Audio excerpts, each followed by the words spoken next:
Hi, it's Lauren with LaurenTeachesFlute.com and welcome to today's tutorial. So in today's video we're going to talk about breathing, and this is going to be part 1 of 2 for breathing basics for flutists. So this part is mainly going to be talking about the proper standing posture to take a good efficient breath, and also the actual breathing in. So next time we'll talk about the letting out of air in a controlled way. So let's get into it. All right, so we'll go over the standing posture first. So first your feet are going to be hip width apart. Knees are going to be unlocked, not locked. That's kind of constricted and excess tension that we don't need. So just unlock your knees. You're not bending your knees like this. You're just unlocking them. The hips, you just want to imagine, this is the analogy I'll use today. If you had a table kind of inside your stomach and a glass of water sitting on that table, if you thrusted your hips forward like this, the water would spill. If you thrusted them back like this, the water would spill that way. So keep the glass of water here straight, if that makes sense.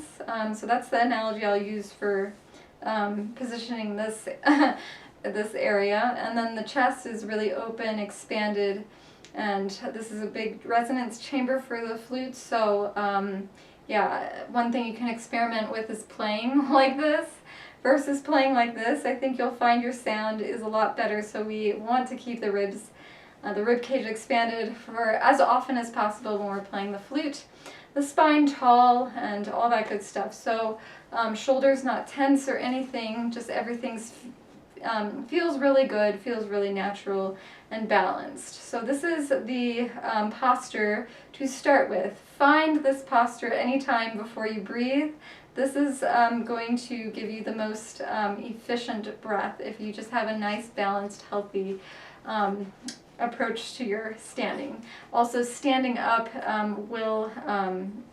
you will be able to take in more air when you stand up versus when you sit down. So that's a good reason to stand while you practice as well. Alright, so now we're going to actually talk about the actual breathing in. So you might hear the expression breathing from the diaphragm rather often. So the diaphragm is a membrane that separates the lower rib cage. It's like on the bottom of the rib cage, and it's kind of a partition. It separates the rib cage from these organs here. So when we exhale, it kind of, want to say, like it retracts like this. And when we inhale, it flattens out and expands.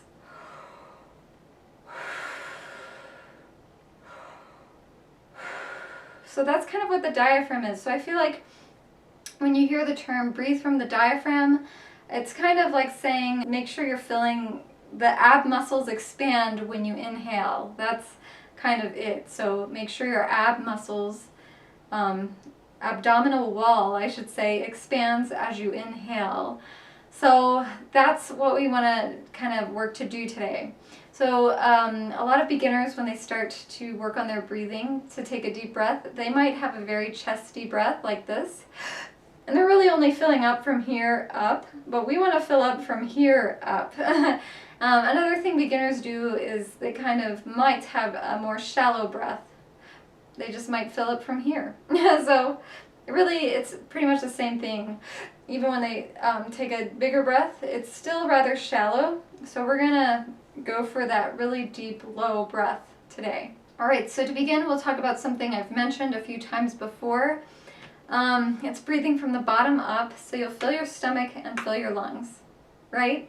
So this is actually something I want to get into more today because this can be misunderstood, so I want to go into it in more detail. So really, I feel like when we expand the diaphragm or expand the abdominal wall, which lowers the diaphragm, it's really just sucking air into the lower lungs is what it's doing. So you can kind of think of it that way instead of the stomach if you want, but it really helps to think of the abdominal wall going out because it really does feel like the air is like here. It feels like it. So if you can think of these two things, if you can imagine air coming into your stomach and coming into your lungs, but instead of thinking of them as two separate things like this, that kind of throws off your whole posture and it makes you feel weird. Like it makes your back muscles feel weird. So instead of thinking it that way, think of all of this in here as one vessel to contain your air. And think of your air as going all the way down here even. So yeah, let's try that. So you're filling one container, one vessel, and from the bottom up. So it should feel really natural and it should feel really good. So I hope that's clear. Don't separate them like that, because that kind of just throws you off, but just fill one big open container. So have that feeling. So if you're having trouble expanding your stomach, I would recommend laying on the floor on your back and to put a book on your stomach and see if you can feel your stomach rise when you breathe in that way. Because that's how we actually breathe usually when we're sleeping. Another way you can do it is you can do a forward bend and put your hands on your stomach, fill up with air, and then see if it happens. See if your stomach expands when you're doing a forward bend, and then carry that gradually into the standing posture that we're in right now. Right. So those are two things you can do to help the abdominal wall rise and expand, and the lower ribs expand as you inhale. So hopefully this gives you a good idea of how to take a good deep low breath.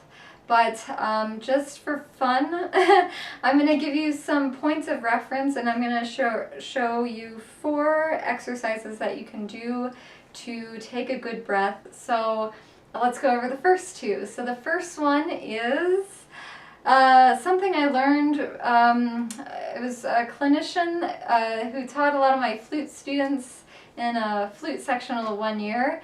And yeah, ever since I heard about it, I've been using it and really loving it. So yeah, I really like this idea. It's called the Hawaii breath. And so basically it goes like this. So you'll kind of notice if you do that, it's like you can feel different areas filling up. It's really neat. So it's another way of breathing from the bottom up, but just another way of thinking about it to get an even fuller breath. It's really good to do this like when you're practicing long tones.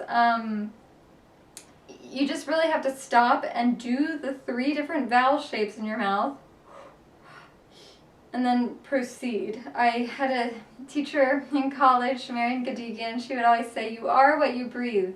I think that's really true. So I think this Hawaii breath is an excellent tool you can use in your warm-ups.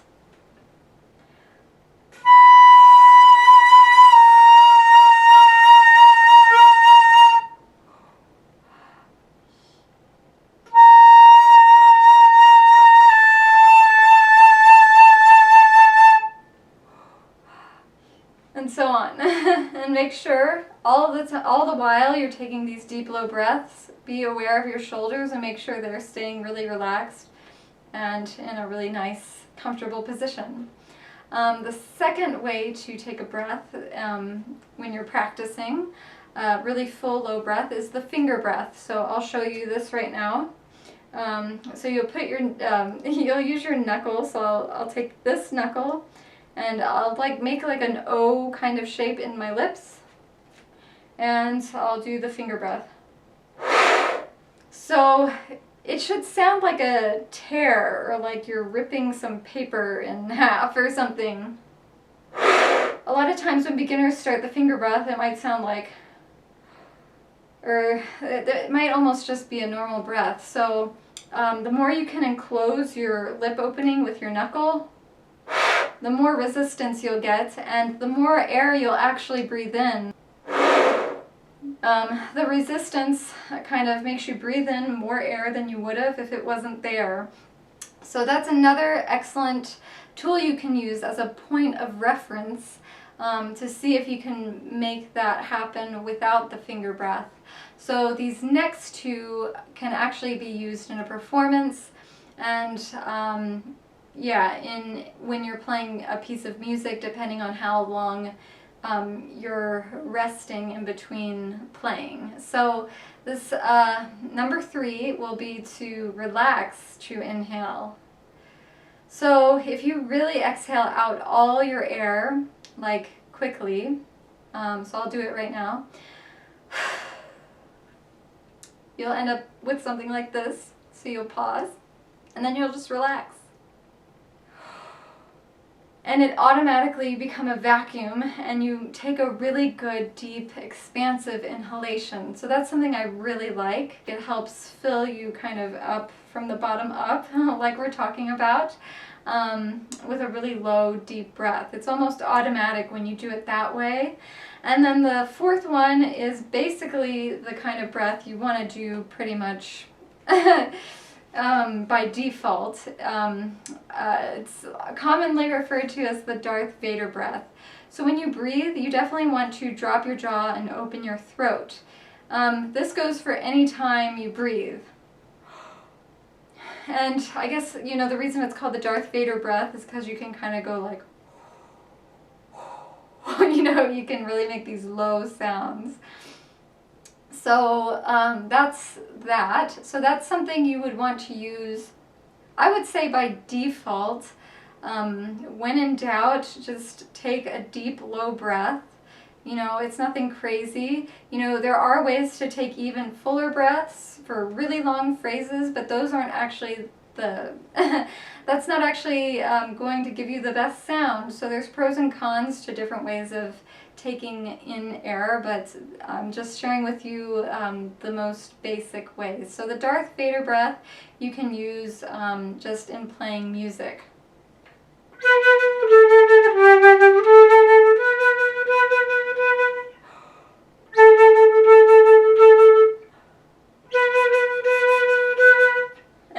And so on. So you get the idea.